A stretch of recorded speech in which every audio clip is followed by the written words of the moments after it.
Well, with all the rain we've seen in BC's interior, you would think the risk of fire would go down. But that's not the case. We delve into what the province is doing to ease danger coming up.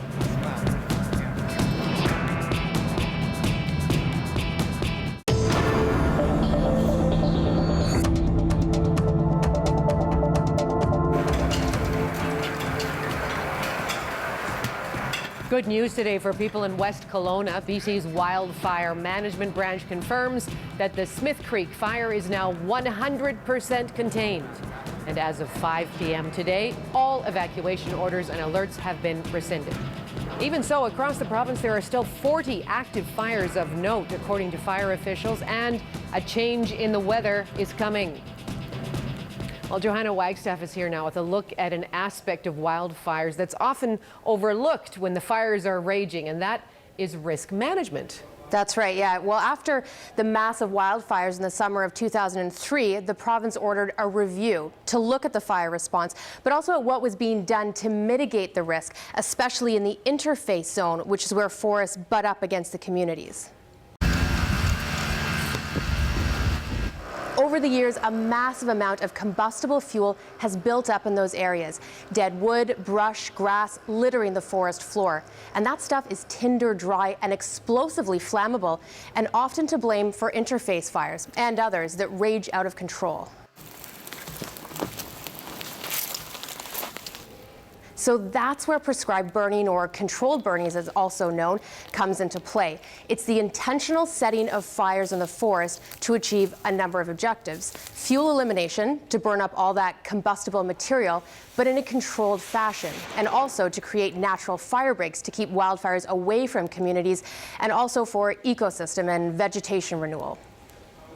So the 2003 provincial review recommended priority funding for fuel mitigation, including new funding from the provincial government, selective tree harvesting in provincial parks to reduce fuel buildup, and the use of prescribed burning as a fuel management tool, the removal of burning of all slash in interface areas.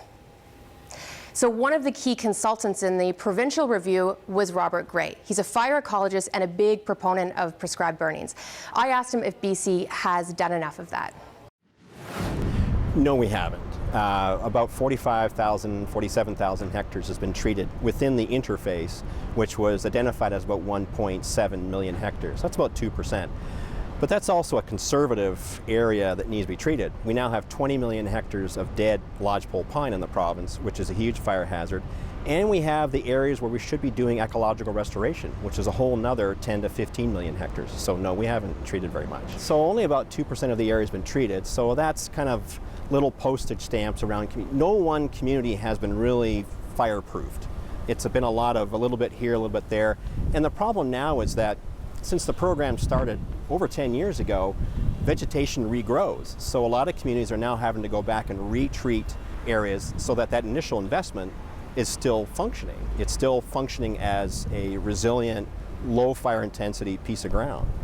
What are some of the overall consequences of not meeting these recommendations? Oh, the biggest consequences are we're going to see the kind of mega fires that we're seeing now, large, very expensive fires. We typically talk at the end of the fire season about the suppression cost. This was right now we're at about $166 million, which is about $5 million a day, and it might end up being a $300 million fire season. But that's just the suppression cost. The total cost, when you factor in human health, damage to infrastructure, erosion due to subsequent rain on burn soils, 10 to 50 times that.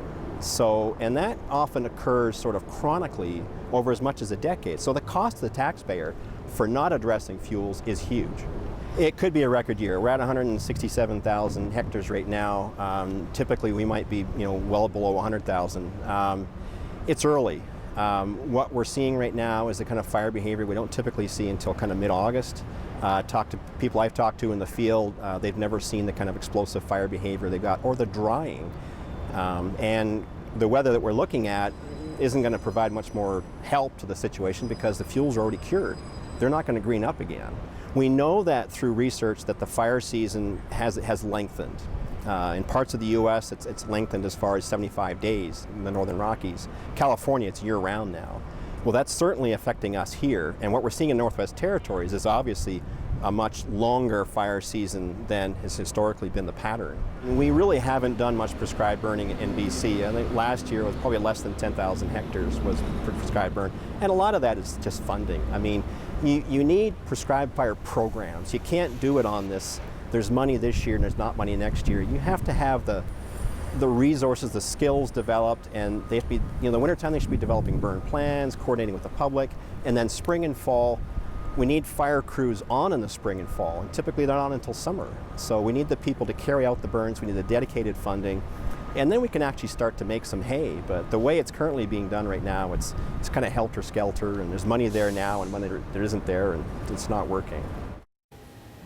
And Gloria, no doubt fires will continue to be a story in the coming days, unfortunately, especially as the weather forecast expected to be hot and dry again. Okay, Johanna, he brings up some really interesting points. Absolutely. And today I had a chance to put some of Robert Gray's concerns to BC's Forest Minister, Steve Thompson.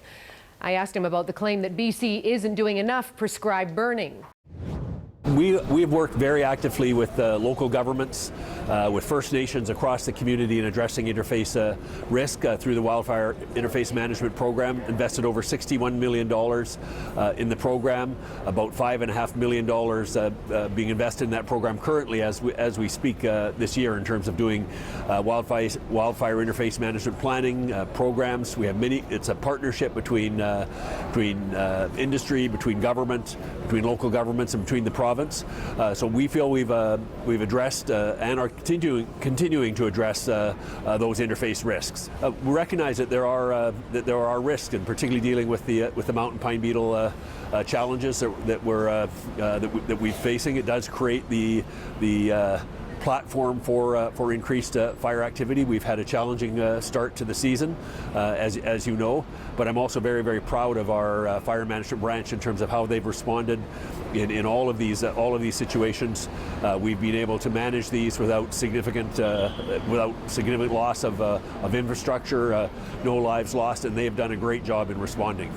Well, Mr. Gray describes it as kind of a postage stamp approach right now in terms of the vast forests that this province has. He describes the province's approach right now as helter-skelter. You know, you put money in one year, not necessarily the next year, or not the same amount of money. And he also makes the argument for a stable economic plan, that in fact the money you would invest today would actually make good economic sense in terms of firefighting that you won't have to do if you did the pre-burning.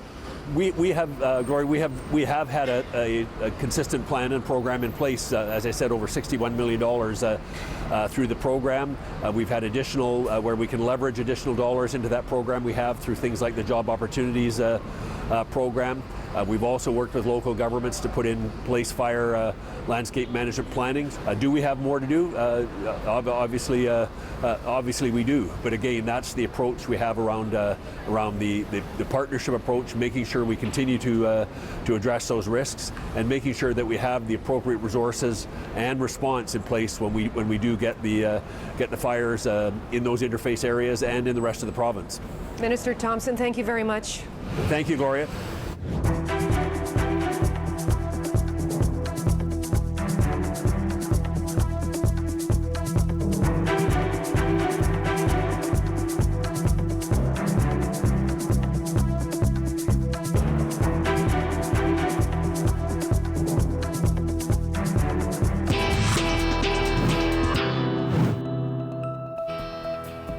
Another passenger plane crashes, this time in Mali. 5 Canadians on board.